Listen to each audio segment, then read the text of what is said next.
Hey guys, welcome back to another episode of Woldolf's Garage. It's a little chilly, but it's feeling much better than what it has been. I think it's going to be a balmy 39 degrees today. So today I'm going to install this shock for the tailgate on the EcoDiesel and see how it goes.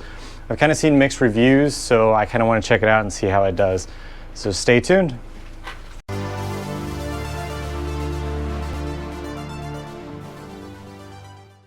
All right, so I bought this kit off of Amazon. It wasn't that expensive, maybe around 20 something bucks, but it came with the shock absorber and supposedly the tools to install it. I don't know, we'll see what all I need. And then the instructions. Looking at some of the reviews, you guys have said that the instructions don't really help, so we'll try it out and see how it goes.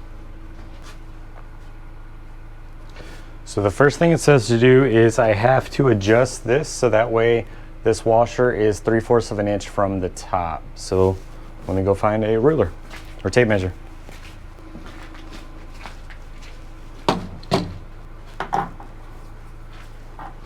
Once that's adjusted, it will look like that.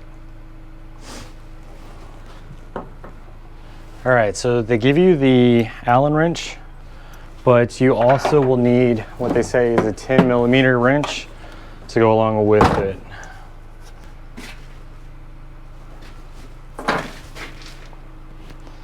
Take you guys with me.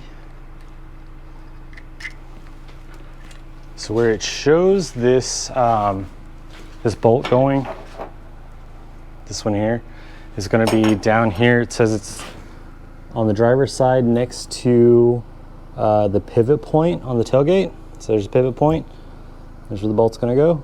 And then it says to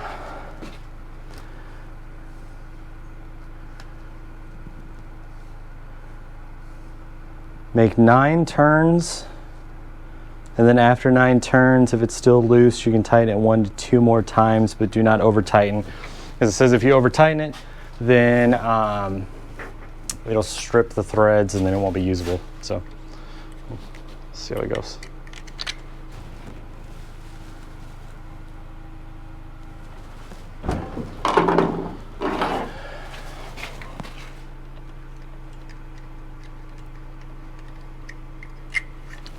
All right, so if you follow the instructions the way it says to leave the bolt out 3/4 of an inch and then crank it in. The only problem is it is getting further and further out.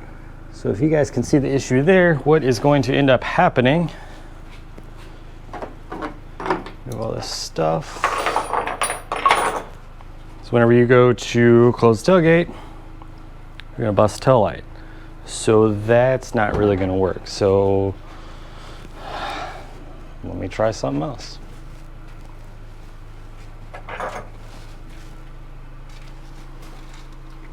As you guys can see, I'm following the instructions to the T, so usually I just toss them, but this time I've actually been following.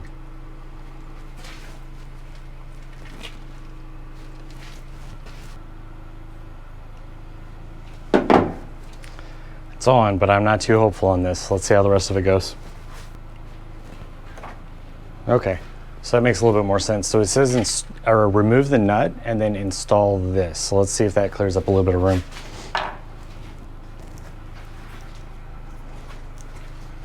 So this whole piece comes out.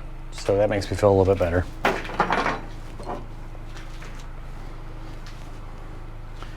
And use the same 10mm wrench. Put that back in.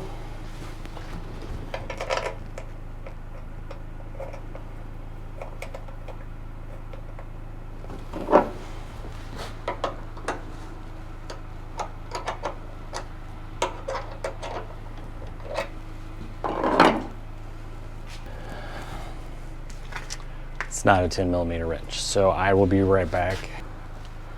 So you'll need some pliers. I don't know why they made them different sizes. I don't know. Again, not over tightening per the directions since they said not to. Coffee.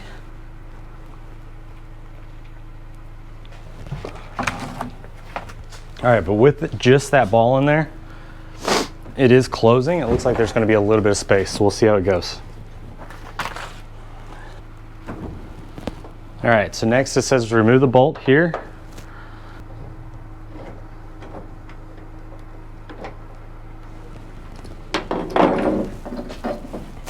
Just like that.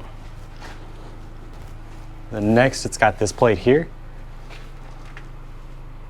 that is going to go right there where you just took that bolt out.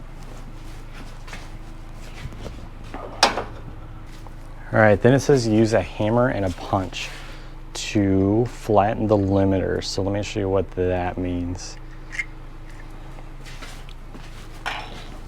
So if you can see here, right there is the limiter.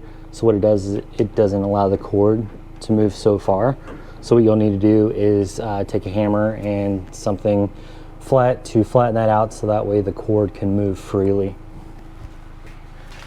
And with that flattened, it will look just like that. And as you can see, it doesn't prevent it from rotating now.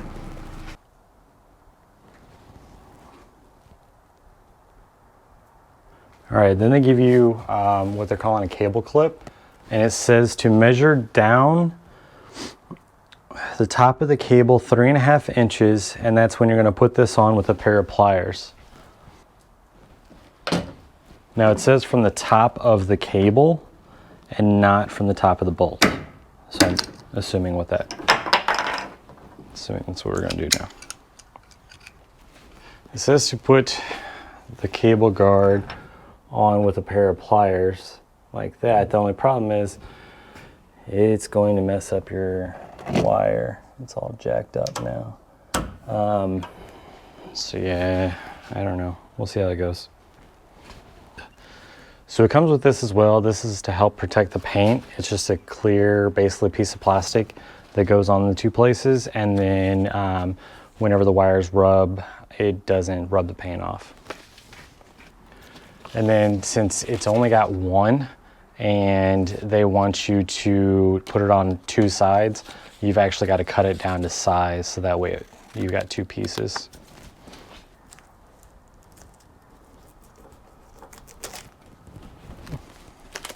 You see that works real well. I'll figure something out for that later.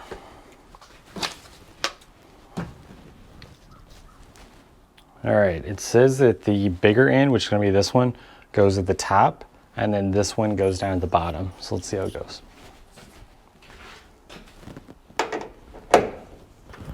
Okay, so what we're having is the cable is getting kind of caught up in there, and it's rubbing pretty good on the sides. So let me see if this works. If you assist it, I guess, whenever you're putting the tailgate up, it helps, but that kind of defeats the purpose of doing this altogether. And this cheap plastic stuff they put in, it's not good. It's not gonna last that long. So I'll have to find something else to put on it. I'm sure you can get some piece of, actually 3M product.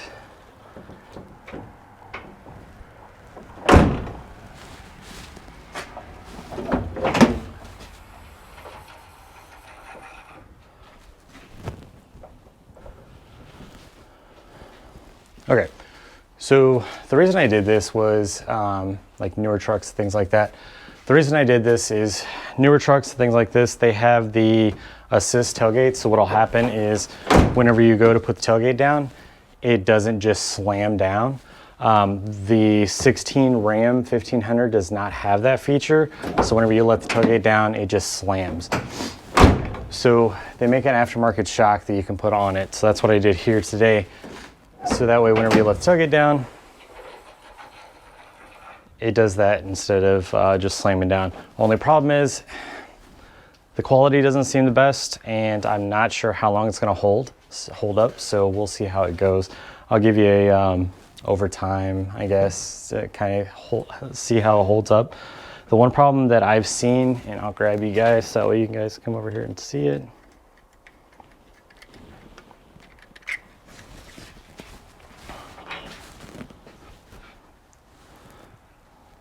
So there is the shock. Get a better view. bolts, or it clips on right here, right where that plate was that we installed. It goes down here and clips on right there. The problem is the cable rubs pretty good right here. This piece that we actually put on. The instructions said that it must be put on. I just don't know that I believe it.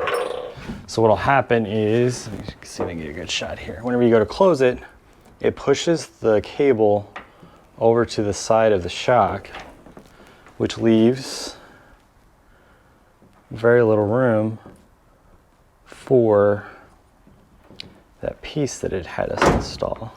So it's kind of a tight fit. I don't know if you guys can see it in there or not. I don't think so, I think it's too dark. It's on, it's tight.